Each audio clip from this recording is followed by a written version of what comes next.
You need to develop yourself from good to great. Kailangan competitive ka. Gusto mo ba kayo maging negosyante? Ikaw mismo mag-train, ikaw mag-maintain, ikaw mag-meeting, at ikaw magbibigay ng daily goals nila. Ayun yung simple.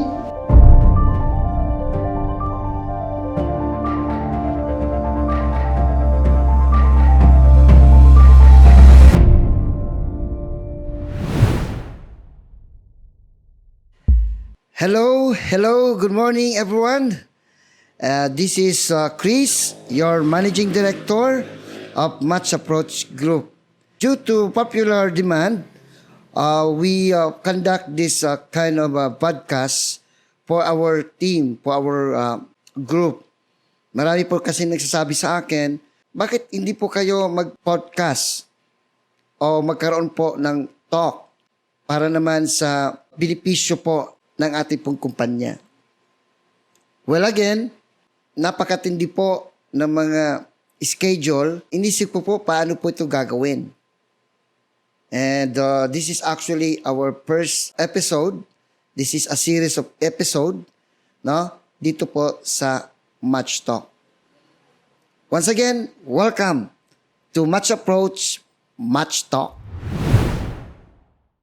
Estudyante po sa umaga, tendero po ng sigarilyo sa kalye, kangay mga taga-takboys.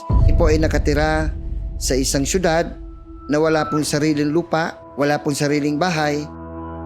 My father was a simple carpenter while my mother is a housekeeper. Samantalang ang pera ko 50 centavos lamang.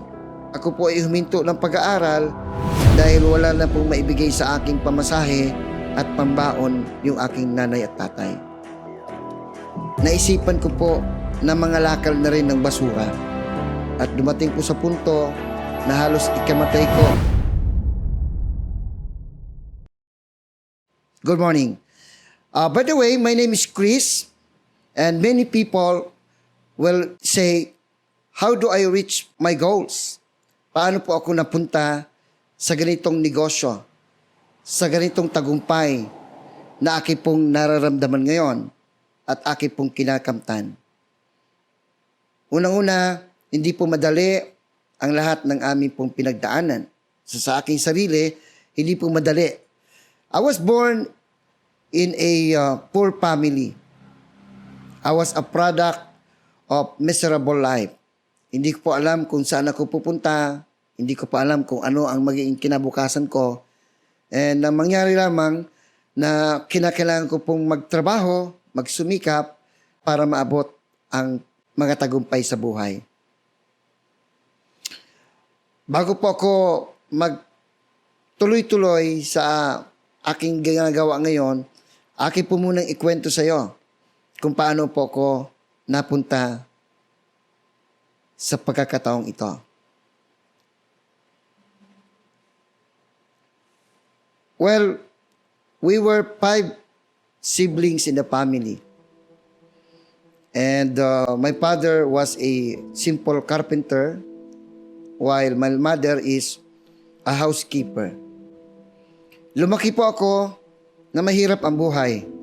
Dumating po sa punto na 2 beses na po kami nakakakain ng karne. Ito po sa panahon po ng Wednesday at saka Saturday, kung saan nagsusweldo po ang aking papa bilang karpintero tuwing Miyerkules at Sabado. And the rest of the week ay ginisang alamang or adobong kangkong. Meron mga pagkakataon na gustong-gusto kong uminom ng soft drinks. Pero noong mga panahon na yon, hindi ko kayo pwedeng uminom ng soft drinks kasi at that time, medyo mahal ang soft drinks, 350 pesos. Samantalang ang pera ko, 50 centavos lamang. Marami po akong gustong kainin. Pag nadapadaan po ako sa panaderia o mga bake shop, ako po ay naglalaway pag nakita ko po yung mga tinapay na may asukal. Lalong-lalo na kung napadaan po ako sa maraming display ng Insamada. Parang naglalaway po ako at makakita po ako ng siopaw.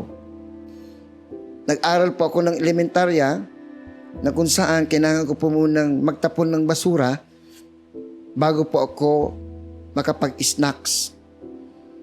Paglabas po ng recess, ako po ay kakatok-katok sa bahay-bahay at magsasabi kung sino po yung magpapatapon ng basura. Dumating po yung punto na kinakailangan ko rin pong maging kobrador ng weteng upang sa ganon may extra income sa komisyon ng pagpapataya ng weteng. At dumating po yung punto na naisipan ko po na mangalakal na rin ng basura. Yung pangangalakal po ng basura ay isang extra income upang sa ganon ay makabili man lamang ako ng konting damit o kaya na may sapatos at makapagbigay ako sa aking nanay. Dahil nakita ko po na nahirapan po ang aking nanay sa pagbabudget ng perang iniremit ng aking tatay. Sa madaling salita, doon ko po nakita na kung hindi po ako magsusumikap, number one, wala pa akong pambaon, wala pa akong pang-snacks, at hindi po ako makapagbigay ng pera sa aking pong parents. Graduate po ako ng elementary na kung saan lahat po ng aking isinuot sa aking graduation ay hiniram lamang po ng aking nanay. At isa po ito na naging challenge po sa akin kung paano ko gustong baguhin ang buhay ko. Dumating po yung punto na nag-aral po ako ng high school, kinakailangan ko pong magbisikleta ng 18 kilometers araw-araw. At kailangan ko pong mag-self-supporting dahil at that time, yung mother ko po ay nag-undergo ng surgery para sa kanyang goiter. While yung aking pong tatay ay very ill. Siya po ay nakasakit ng tuberculosis. During that time sa aking high school life, nag-drop out po ako ng first year. In the middle of the year, ako po ay huminto ng pag-aaral dahil wala na pong maibigay sa aking pamasahe at pambaon yung aking nanay at tatay. Ngunit, pinuntahan po ako ng aking pong class advisor na kailangan ipagpatuloy ko ito. Sa awa naman ng dakilang may lika, nairaos ko po ang aking first year at tumungtong po ako ng second year. Habang ako po ay nag-aaral sa umaga, ako naman po ay nagtitinda na ulit ng sigarilyo sa hapon. Yung po ay aking naging buhay, estudyante po sa umaga, tendero po ng sigarilyo sa kalye, kangay mga taga-takboys. Yan pong aking naging buhay hanggang ako po ay nakagraduate ng high school. Totoo, mahirap ang buhay. Kami po ay nakatira sa isang syudad na wala pong sariling lupa, wala pong sariling bahay, kung saan nandun po kami sa isang hindi naman matatawag na squatter, pero ito po ay hindi makikita nating disenteng bahay.